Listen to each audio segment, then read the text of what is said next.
Roof Max of Hickory. Affordable roof rejuvenation. Visit MakeMyRoofLast.com. Good evening and welcome into the Wednesday, September 10th, 2025 edition of the WHKY News. I'm Rob Eastwood. Topping our news for this 10 o'clock news, a Charlotte woman was killed in a crash in Caldwell County. The deceased is 55-year-old Christine Mary Hallett.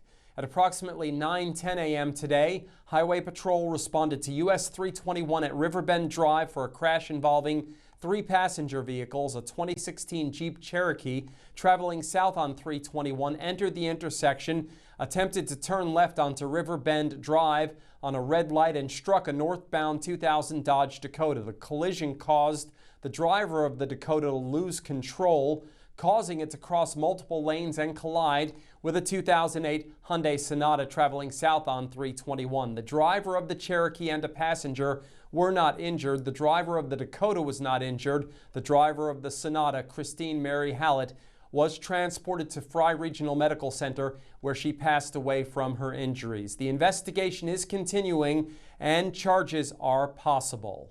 Catawba County man was killed in a crash Tuesday involving a motorcycle. Charges have been filed in this case. The deceased is 34-year-old Eric Scott Duggar of Newton. At approximately 5:10 p.m. Tuesday, Highway Patrol responded to North Carolina 10 at Shiloh Road in Catawba County.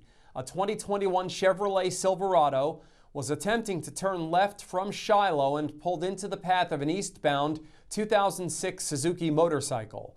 The driver of the motorcycle, Eric Scott Duggar, passed away as a result of his injuries at the scene. The driver of the Chevrolet, 55-year-old Troy Lawrence Griffith of Cumming, Georgia, was not injured. The initial investigation does not indicate impairment or speed to be contributing factors. During the on-scene investigation, the roadway was closed in the area for approximately 2 hours. Griffith was charged with misdemeanor death by vehicle and failure to yield the right-of-way. Our condolences to the family of Mr. Duggar. A local school was mentioned in an online threat and charges have been filed. This past Sunday, September 7th, Hickory police were made aware by Hickory Christian Academy of a possible social media threat that mentioned that school.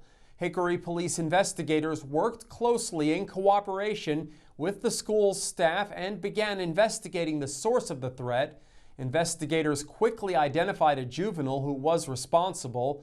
A juvenile petition was issued for this individual through the North Carolina Department of Juvenile Justice on Tuesday for felony communication of a threat of mass violence on educational property. The Hickory Police Department says in a news release it takes all potential threats to schools very seriously and will investigate threats promptly and thoroughly. Based on this investigation, there are no known possible threats at this time. Anyone with information related to this incident is asked to contact investigator Ben Rogers at brogers@hickorync.gov or call the Hickory Police Department at 828-328-5551. Officials say the Hickory metro area needs more population and more housing. The executive director of the Western Piedmont Council of Governments stopped by the WHKY studios, and we discussed those topics. We are very pleased to be joined by Anthony Starr, the executive director of the Western Piedmont Council of Governments, here on WHKY News. Thank you so much for coming in. Glad to join you. Always a pleasure to talk to you, and you stay very busy. You handle a number of counties in the area, and right now one of the topics that has been discussed is the fact that you want to see a little more population growth in this area. Explain that for us. Yeah, so we are recommending as a target 1 to 2% population growth annually. And that's not a big number. We don't want to overheat, but we also need new population because if you look at the census data, over the next few years, we have about 8,000 more workers retiring than will enter the workforce without new people moving into the area. So we need, and when people retire, they generally stay in their homes. So we need new housing to facilitate the new workers coming in to replace those retirees.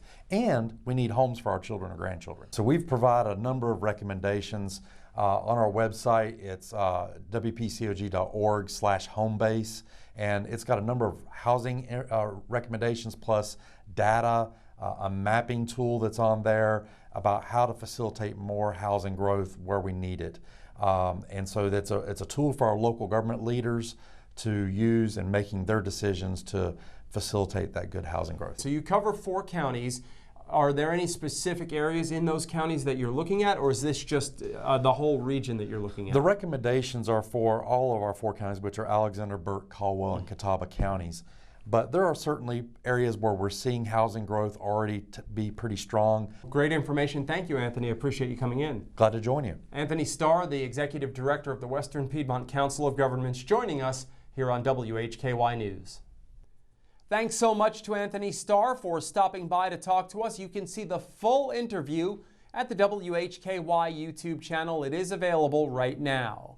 In today's crime report, David Cedrone has a report on a man being arrested in our region while allegedly transporting drugs from Charlotte to New York.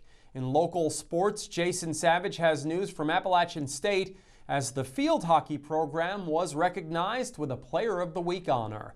In Community Focus, David Cedrone sits down with Sarah Killian as they discuss events in Hickory, and I'll have some other happenings from our area in our community bulletin board. Temps reached the upper 70s as we had another spectacular sunny day today. Pretty much a carbon copy the next several days with highs around 80 under sunny skies for at least the next week. For the latest updated weather forecast, be sure to go to our website, WHKY.com. Anytime. You can also watch segments from the WHKY News at that site and read the latest news and sports every day. Remember, we are on over-the-air TV every weekday at 5:30 and 10 p.m. on channel 14.2 and now live at 5:30 on the WHKY YouTube channel. We're also in multiple cable systems, including Compass in Morganton. I'm Rob Eastwood, and this is the WHKY News.